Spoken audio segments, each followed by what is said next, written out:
Good morning friends, welcome back my YouTube channel. तो आज हम सॉल्व करेंगे साइकोलॉजी का ओल्ड क्वेश्चन पेपर जो आपके टेट और सी टेट एग्ज़ाम दोनों के लिए बहुत ही इंपॉर्टेंट है। तो चलिए स्टार्ट करते हैं फर्स्ट क्वेश्चन से। Child centred education was advocate by which of the following thinkers, कि जो आपके पास चाइल्ड सेंटर्ड एजुकेशन है उसका समर्थन इनमें से किसने किया था।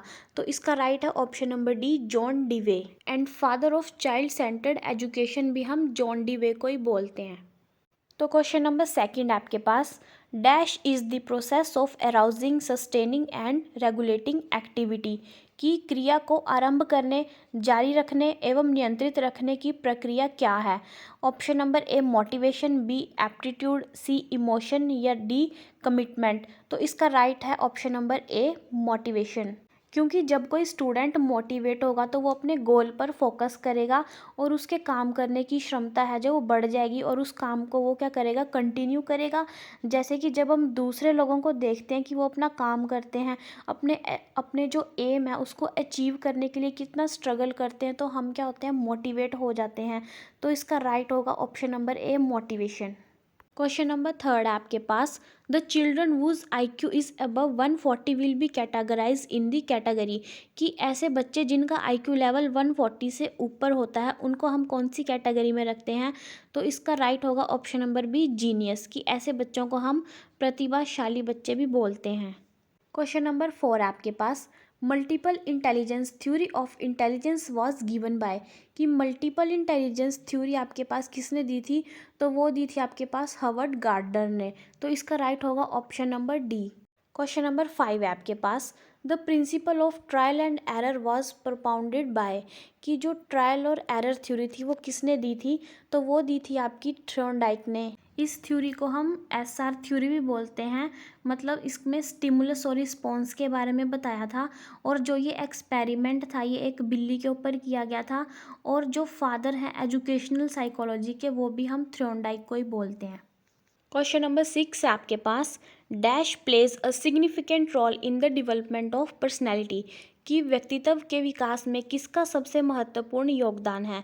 तो इसका राइट होगा option number B, the interaction of heredity and environment, कि heredity and environment play a significant role in the development of personality.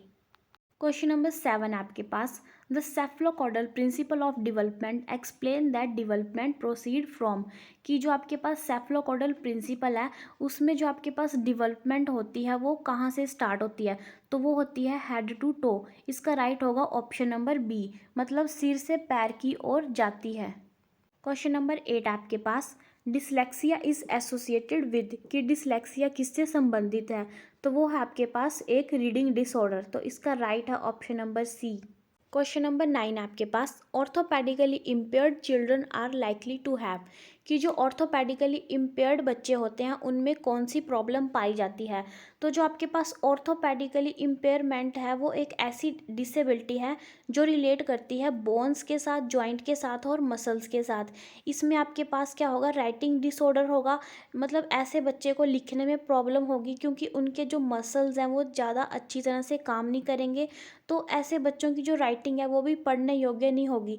तो इसका राइट होगा ऑप्शन नंबर सी, कि उनमें कौन सी प्रॉब्लम होगी, डिसग्राफिया।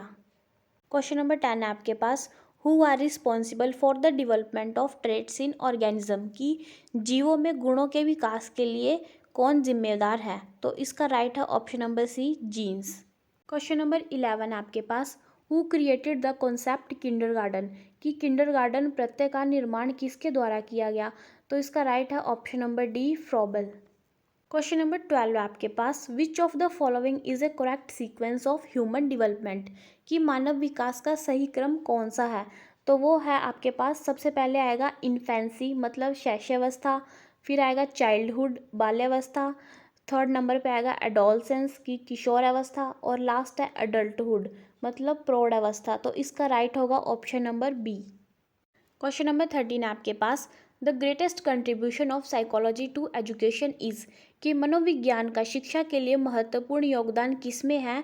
तो वो है आपके पास बालक उन्मुख शिक्षा में, मतलब option number D, child oriented education में।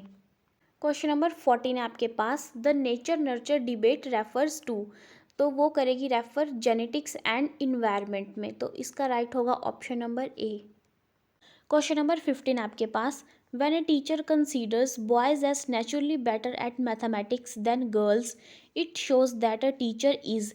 कि जब एक टीचर वो समझता है कि जो लड़के हैं वो लड़कियों से अच्छे होते हैं मैथ्स में, तो ये क्या दर्शाता है कि जो टीचर है वो क्या है, जेंडर बाइज। तो इसका राइट है option number A. Question number 16 आपके पास, a child having some problem in seeing objects according to NCF 2005 he should be admitted in. कि एक बालक है उसको वस्तुओं को देखने में कुछ समस्या होती है, तो एनसीएफ 2005 के अनुसार उसे किस में प्रवेश देना चाहिए। तो इसका राइट होगा option number C, inclusive school में। तो इंक्लूसिव एजुकेशन का मतलब क्या है कि एजुकेशन फॉर ऑल। कि कोई बच्चा जो है वो विजुअली चैलेंज है, या किसी को ऑडिटरी प्रॉब्लम है, या कोई फिजिकल डिसेबिलिटी है, तो उस बच्चे की नीड्स को देखते हुए उसकी जो प्रॉब्लम है उसको सॉल्व किया जाएगा और सिस्टम में चेंज किया जाएगा, ना कि बच्चे में। और बच्चे की नीड के अकॉर्डिंग उसको शिक्षा दी जाएगी कि उसमें क्या होता है कि सभी को हमने एक साथ लेके चलना है, चाहे वो बच्चा नॉर्मल हो या स्पेशल हो। क्वेश्चन नंबर 17 आपके पास, which of the following factor has only the effect positive effect on learning. कि इनमें से क्या चीज़ है जिसका पॉजिटिव इफेक्ट पड़ता है लर्निंग पे। तो वो है आपके पास meaningful association. Option number C जो है आपके पास राइट होगा।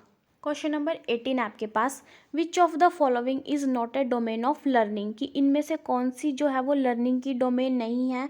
तो वो है आपके पास स्पिरिचुअल। ऑप्शन नंबर डी जो है आपके पास राइट होगा। क्वेश्चन नंबर 19 आपके पास, problem solving is necessary for dash of children. कि बालकों के डैश के लिए समस्या समाधान आवश्यक है। कि बालकों के सृजनात्मक विकास के लिए समस्या समाधान आवश्यक है। तो इसका राइट होगा ऑप्शन नंबर ए, क्रिएटिव डेवलपमेंट। तो इसी के साथ लास्ट क्वेश्चन है आपका, which one is not the psychological factor. कि इनमें से कौन सा मनोवैज्ञानिक कारक नहीं है। तो इसका राइट है ऑप्शन नंबर ए, एज। तो फ्रेंड्स ये थे आज के कुछ इंपॉर्टेंट क्वेश्चंस जो हमने ओल्ड क्वेश्चन पेपर में से सॉल्व किए थे। तो बाकी के क्वेश्चंस हम करेंगे नेक्स्ट वीडियो में। तो अगर आपको मेरी ये वीडियो अच्छी लगी होगी तो लाइक करें, और चैनल पे नए हो तो सब्सक्राइब करें। थैंक्स।